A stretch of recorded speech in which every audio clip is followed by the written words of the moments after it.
ညီကိုတွေအားလုံးပဲမင်္ဂလာပါခင်ဗျာဒီနေ့တရက်10လ2025ဒီနေ့ညငါကစားသွားမဲ့ချန်ပီယံလိပွဲစဉ်ကိုပွဲတွေကနေပြီးကျွန်တော်အချိုက်တွေ့ရဲ့၄ပွဲကိုရွေးချယ်ပေးသွားမှာပဲဖြစ်ပါတယ်ဒီပွဲလေးတွေကတော့ဒီနေ့ညတနာရီခွဲမှာပဲကစားသွားမဲ့ပွဲလေးတွေဖြစ်တဲ့ပထမဆုံးပွဲကတော့ဘာစီလိုနာနဲ့ PSG တို့ရဲ့ပွဲစဉ်လေးကိုရွေးချယ်ပေးထားတယ်ဒီဘက်မှာအင်ရှင်ဘာစီကနေပြီးတော့တစ်လုံး50စာကိုပေါင်းရေး၄လုံးအပြည့်ရှုံးဆိုပြီးတော့ဖွင့်လှစ်ထားတယ်တကယ်လဲတိုက်စစ်တွေကောင်းမွန်တဲ့အသင်းနှစ်သင်းဖြစ်တဲ့အတွက်ဒီလိုကိုပေါင်းကြီးကိုဖွင့်လှစ်ထားတာလို့ထင်နေပြီးတော့နှစ်သင်းထိပ်တိုက်တွေ့ဆုံမှုတွေမှာဆိုလို့ရှိရင်လည်းပဲကိုပေါင်းအခြေ9လုံး6လုံးတွေရှိနေတာကိုတွေ့ရတယ်ဒါကြောင့်မလို့ဒီနေ့မှဒီလိုမျိုးဖွင့်လှစ်ထားတယ်လို့ထင်နေ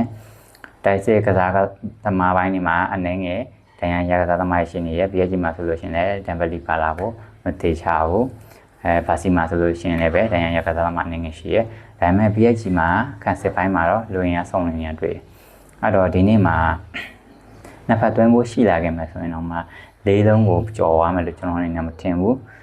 ဒီနေ့အတွက်ကျွန်တော်ပထမဆုံးရွေးချယ်မှုကတော့ PSG ကိုအောက်ကိုရွေးချယ်ပေးလိုက်တယ်ဒုတိယမြောက်ပွဲစဉ်ကတော့မိုနာကိုနဲ့မက်ဆီဒီတို့ရဲ့ပွဲစဉ်တွေကိုရွေးချယ်ထားတယ်အဲ့ဒီမက်ဆီဒီကနေတစ်လုံး60ရှုံးဆိုပြီးခြေဖွင့်ထားတယ်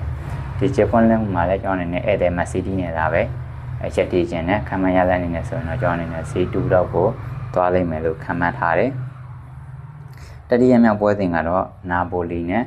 စပိုတင်တို့ရဲ့ပွဲစဉ်တွေကိုရွေးချယ်ထားတယ်။နာပိုလီကပါကြောင့်မှမက်ဆီတီကိုရှုံးနိုင်ခဲ့တယ်။အဲဒါကြောင့်မလို့ဒီတစ်ခေါက်ဒုတိယကြောမှာတော့အိမ်ကွင်းမှာအနိုင်ရလက်ကိုပြန်လဲယူဆောင်နိုင်အောင်ရှုံးကန်မယ်လို့ကျွန်တော်အနေနဲ့ထင်တယ်။တစ်ဖက်ကစပိုတင်ကလည်းပြီးခဲ့တဲ့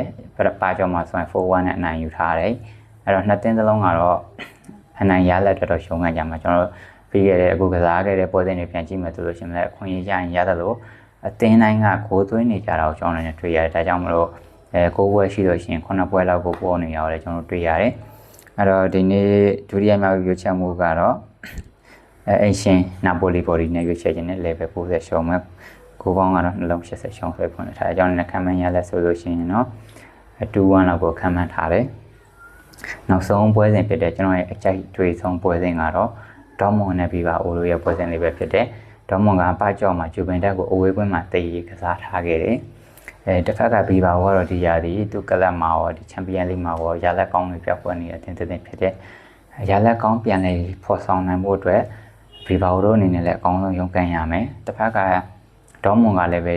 ချန်ပီယံလိရဲ့နိုင်ပွဲလို့အနေရဖြစ်တဲ့အတွက်ဒီနေ့မှာအိမ်ကွင်းအားသာချက်အနိုင်ယူသွားလိမ့်မယ်လို့ကျွန်တော်လည်းယုံကြည်ရဒါကြောင့်မလို့ကျွန်တော်အကြိုက်ဆုံးရွေးချယ်မှုကတော့ဒီနေ့ညဒေါမွန်ဘော်ဒီဖြစ်တဲ့တလုံး85စားရမယ်ကျွန်တော်ညီကိုရင်းနဲ့အကြိုက်တွေ့ရဆိုရင်လိုက်ပါကစားနိုင်ပါခင်ဗျာအားလုံးပဲကံကောင်းကြပါလိမ့်ဗျ